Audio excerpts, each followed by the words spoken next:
아침 묵상에 오신 여러분들 환영하고 축복합니다. 또 오늘은 특별히 이번 한 주간의 시작인데요. 하나님께서 이번 한 주간 여러분 모두에게 필요한 은혜를 또 주실 줄이라 믿습니다. 그리고 이렇게 우리가 말씀 보고 기도하면서 하나님과 동행하는데 이번 한 주간 주 안에서 주님과 동행하면서 주님이 주신 은혜를 마음껏 누릴 수 있는 한 주간이 되기를 주님의 이름으로 소원합니다. 오늘은 이 세대가 표적을 구하나라는 제목을 가지고 마가복음 8장 11절부터 13절까지의 말씀을 좀 살펴봤으면 좋겠습니다. 이 시간 먼저 우리 11절과 12절 말씀을 같이 한번 읽어봤으면 좋겠습니다. 같이 읽도록 하겠습니다. 바리새인들이 나와서 예수를 힐난하며 그를 시험하여 하늘로부터 오는 표적을 구하거늘 예수께서 마음속으로 깊이 탄식하시며 이르시되 어찌하여 이 세대가 표적을 구하느냐 내가 진실로 너희에게 이르노니 이 세대에 표적을 주지 아니하리라 하시고. 예, 바리새인들이 또 예수님 앞에 나옵니다. 나와서 이번엔 무엇이라고 얘기하냐면 예수님에게 하늘로부터 오는 표적을 구했다라고 되어 있어요. 그렇다면 왜 이렇게 하늘로부터 오는 표적을 구했을까요? 사실은 지금도 마찬가지지만 구약 시대에는 그런 경우들이 많았어요. 뭐냐면 거짓 선지자들이 굉장히 많았습니다. 그래서 내가 하나님의 음성을 들었다, 내가 하나님의 뜻을 안다, 하나님께서 내게 이런 말씀을 주셨다 하고 전하는 거죠. 그래서 워낙 그런 사람들이 많다 보니까 이 사람이 진짜로 하나님이 보내신 사람인지 아닌지 알 수가 없어요. 그래서 정말 참된 선지자가 누군지 구별하기 위해서는 이 사람은 반드시 자신이 하나님이 자신을 보냈다는 그러한 표적을 보여주어야만 했습니다. 그래서 이 표적을 구한 이유는 거짓과 거짓 선지자들 가운데 참된 선지자를 구별하기 위해서 이런 표적을 구했던 거겠죠. 그래서 보통 많은 선지자들이 자신이 하나로부터 왔다는 증거로서 다양한 기적들을 행하는 경우들이 많았습니다. 따라서 우리가 기적을 바랄 때 조심해야 될 게 있어요. 기적보다 더 중요한 건 뭐예요? 기적 자체가 아니에요. 이들이 전하는 말씀이에요. 이 말씀을 증거하기 위해서 기적이 필요한 겁니다. 그래서 우리는 말씀에 초점을 맞춰야 되겠죠. 사실 그날의 바리새인들이 하늘로부터 오는 표적을 구했습니다. 그렇다면 이건 좋은 걸까요? 나쁜 걸까요? 이게 나쁜 거라고 보기는 좀 어렵죠. 왜일까요? 거짓과 참된 것을 우리가 구별할 수 있어야 되잖아요. 참된 선지자들 구별할 수 있어야 되잖아요. 오늘날도 얼마나 잘못된 영적인 종교적인 지도자들이 많습니까? 그들이 정말 참된 지도자인지 아닌지 우리도 구별할 수 있어야 돼요. 그래서 이런 점에서 굉장히 이 표적을 구하는 거 중요한 일이고 옳은 일입니다. 그럼에도 불구하고 오늘 예수님께서는 뭐 어떤 반응을 보여요? 마음으로 깊이 탄식하며 이르되 뭐라고 표현했어요? 이 세대에는 표적을 주지 아니할 것이다 라고 이야기했어요. 그렇다면 왜 이런 이야기를 했을까요? 어떻게 보면 정당한 요구일 수 있는데 왜 하나님께서는 이러한 말씀을 예수님께서 하셨을까요? 아마 그런 이유가 아닐까 싶어요. 어떤 이유일까요? 아마 그동안 예수님께서는 다양한 표적을 사실은 안 보여준 게 아니에요. 표적을 많이 보여주셨습니다. 그래서 다양한 기적들을 행하셨고 말씀을 통해서 예수님께서는 자신이 하늘로부터 오셨다는 것을 증거히 보이셨어요. 실제로 예수님께서는 요한복음에 보면 이런 말씀도 하셨습니다. 뭐라고 말씀하셨냐면 너희가 내 말을 못 믿겠느냐? 그럼 내가 행한 일을 보고 믿어라. 그래서 이 표적의 중요성에 대해서 예수님 부인하지 않습니다. 그렇다면 왜 이런 말씀하셨을까요? 표적을 많이 보여주셨어요. 그럼에도 불구하고 뭐 하는 거예요? 믿지 않는 거죠. 사실은 어떤 면에서 바리새인들이 표적이 없었기 때문에 예수님 믿지 않는 게 아니에요. 그냥 믿기 싫어서 정말 믿지 않았고 끊임없이 꼬투리를 잡고 있다는 것을 예수님은 아셨어요. 그래서 더 이상 너희에게 표적을 보여줄 필요성을 느끼지 못한 거죠. 그래서 사실은 표적을 보여주지 않으신 거예요. 사실 우리도 마찬가지예요. 성경과 또 우리의 삶 가운데 하나님께서 얼마나 많은 은혜를 베푸셨고 하나님이 살아계심을 보여주셨습니까? 그럼에도 여전히 우리가 하나님 당시 살아계시지 저희에게 보여주세요 라고 이야기한다면 우리 역시 바리새인이 범한 잘못을 범할 수 있겠죠. 그날의 바리새인들이 표적을 구했을 때 내가 보여주지 않겠다 라고 이야기하신 이유는 이미 많이 보여주셨기 때문이에요. 그럼에도 불구하고 믿지 않는다면 너희는 못 믿는다는 거겠죠. 그런데 오늘 본문에서는 표적을 보여주지 아니할 것이다. 이때에는 이렇게 이야기했는데 마태복음에 똑같은 본문이 있어요. 그런데 마태복음에서는 조금 다르게 표현합니다. 어떻게 표현하고 있는지 우리 마태복음 16장 4절 말씀을 좀 읽어봤으면 좋겠습니다. 같이 읽도록 하겠습니다. 악하고 음란한 세대가 표적을 구하나 요나의 표적밖에는 보여줄 표적이 없느니라 하시고 그들을 떠나가시니라.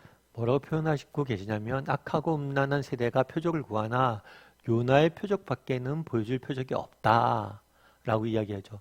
오늘 마가복음은 표적을 안 보여줄 거다라고 이야기했는데 마태복음에서 뭔 단서를 표현했냐면 요나의 표적 외에는 이란 표현이 있어요. 그렇다면 요나의 표적이란 무엇일까요? 여러분 이 표적은 무엇을 의미할까요? 여러분 요나에 대해서 들어보셨죠? 요나는 어떤 사람이에요? 요나는 하나님께서 그에게 명령하십니다. 야 요나야 네가 니느웨 가서 나의 말씀을 전해야겠다 라고 했을 때 하나님 말씀이 어떻게 했어요? 요나는 불순종했습니다. 불순종해서 하나님이 말씀하시는 방향과 정반대로 갔죠. 다르게 표현하면 하나님을 피해 도망갔습니다. 그럼에도 불구하고 이런 요나를 하나님께서 불쌍히 여기셨죠. 그래서 끝까지 요나를 뭘래요? 쫓아가서 회개의 길을 줍니다.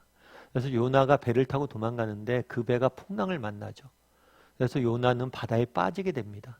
그랬을 때 하나님께서 무엇을 보냈냐면 고래를 보냈어요. 그래서 요나는 바닷속에서 죽을 뻔했었는데 고래 뱃속에서 3일간 있다가 다시 살아나게 되죠.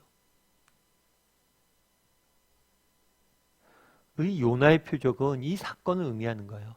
물고기 뱃속에 3일간 있다가 다시 살아나는 것. 다르게 표현하면 예수님께서도 십자가에 죽으시고 4일 동안 음부에 계시다가 다시 살아나셨죠. 그래서 이 요나의 표적은 무엇을 의미하냐면 십자가와 부활의 사건을 의미하는 거예요. 참 이 말을 보면서 전 개인적으로 조금 예수님의 마음이 조금 느껴졌어요. 여러분들은 예수님 어떤 마음이 느껴지세요? 예수님께서는 지금 바리새인들이 계속해서 이야기하잖아요. 표적을 보여달라, 표적을 보여달라. 근데 내가 이렇게 보여주는데 너희 못 믿겠니? 라고 말씀하시면서 그래도 너희가 뭘 보면 요나의 표적을 보면 나의 죽음과 부활을 보면 믿게 될 것이다. 십자가 부활을 보면 너희도 믿게 될 것이다.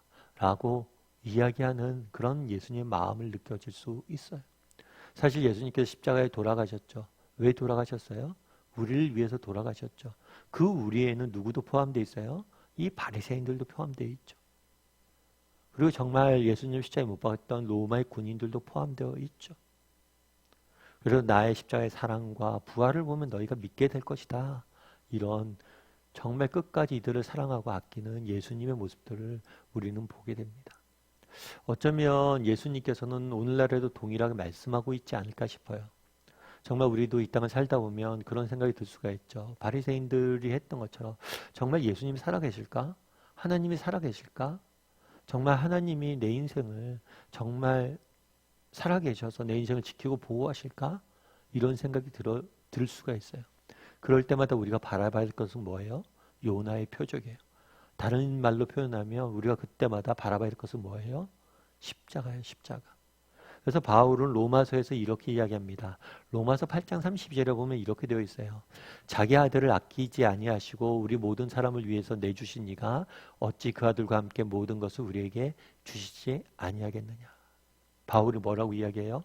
자기 아들을 아끼지 아니하시고 우리 모두를 위해서 바리새인과 같은 죄인이었던 우리를 위해서 내어주신 하나님께서 그 아들과 함께 모든 것을 주시지 아니하겠느냐.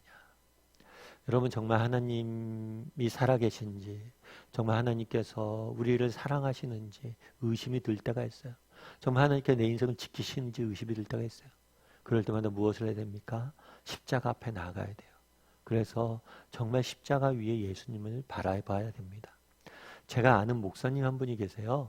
이 목사님 같은 경우에는 아들이 한 명 있었는데 이 아들을 굉장히 아끼셨어요. 아들이 또 공부를 잘하고 굉장히 똑똑하고 착하고 정말 성품이 좋았어요. 그래서 저 정말 목사님 아들 하나 잘 뒀다 이런 얘기를 주변에서 많이 들었죠. 그런데 안타까운 건 뭐냐면 이 아들이 고등학교 때 사고로 인해서 죽게 되었습니다.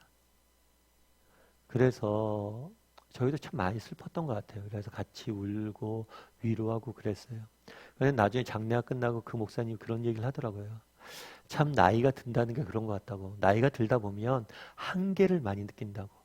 그렇죠. 우리도 나이 들다 보면 그렇잖아요. 젊은 날 꿈이 많죠. 그런데 나이 들다 보면 뭐예요? 아, 내 인생의 한계를 느껴요.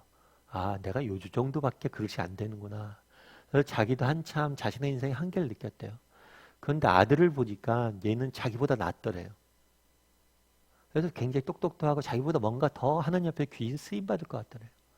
그래서 아들에게 기대를 걸었죠. 그래서 아들에게 소망을 건 거예요. 내 인생의 자체를 정말 내 인생보다 더 사랑하게 된 거죠. 내 인생이 못 이뤘던 그런 꿈과 소망을 아들을 통해서 이루고 싶은 마음들이 생긴 거예요. 그러면서 그런 얘기를 하더라고요. 아들은 정말 그냥 아들 이상이라고. 내 인생의 기대와 소망과 사랑이 모든 게 담겨 있는 존재가 아들이라고. 그래서 이 아들을 잃는다는 게 어떤 의미인지 사실은 몰랐는데 내가 아들을 보낸 다음에 알았다고. 그래서 하나님께서 우리에게 아들을 우리를 위해서 주셨다. 이 의미가 뭔지 몰랐는데 이젠 조금이나마 알 것 같다고. 그날의 요나의 표적 외에는 보여줄 게 없다라고 이야기합니다.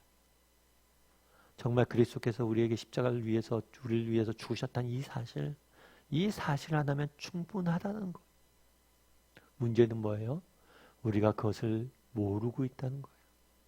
바라기는 오늘 하루 우리 요나의 표적에 대해 좀 묵상했으면 좋겠어요.